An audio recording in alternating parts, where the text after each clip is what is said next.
সে দুদক কোনো মামলা করেছিল কিনা তা খতিয়ে দেখবে সরকার, বললেন আইনমন্ত্রী। জাহাঙ্গীরনগর বিশ্ববিদ্যালয়ে আবারও ছাত্রলীগের দুই গ্রুপের সংঘর্ষ, আহত 10। বাণিজ্যমন্ত্রী বললেন সরকার বিব্রত। উপনির্বাচনে বিএনপির লাভের পাল্লাই ভারী, তবে এতে কোনো প্রভাব পড়বে না, মন্তব্য বিশ্লেষকদের।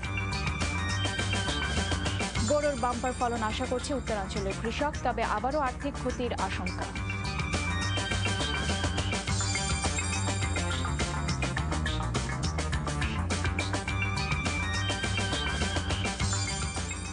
আসসালামু আলাইকুম।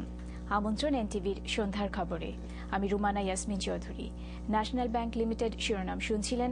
এছাড়া ভারতীয় হাইকমিশনে ভিসা প্রার্থীদের সীমাহীন দুর্ভোগ নিয়ে রয়েছে একটি বিশেষ রিপোর্ট। এবার পুরো খবর। রাজনৈতিক উদ্দেশ্যে দুর্নীতি দমন কমিশন কোনো মামলা করেছিল কিনা তা খতিয়ে দেখবে সরকার।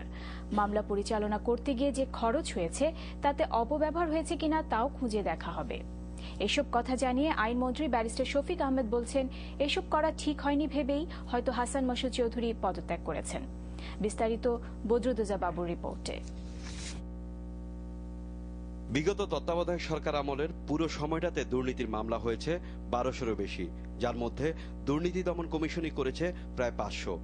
গ্রেপ্তার করা হয়েছিল বর্তমান প্রধানমন্ত্রী শেখ হাসিনা, বিরোধী দলীয় নেত্রী বেগম খালেদা জিয়া ছাড়াও শীর্ষ রাজনীতিবিদ, বড় ব্যবসায়ী এবং আমলাদেরও। এর মধ্যে কারাদণ্ড দেওয়া হয় অর্ধশত রাজনীতিবিদদের। কমিশনের এমন তৎপরতা প্রথম দিকে প্রশংসিত হলেও পরের দিকে দুর্নীতি দমনের প্রক্রিয়া এবং উদ্দেশ্য নিয়ে প্রশ্ন ওঠে।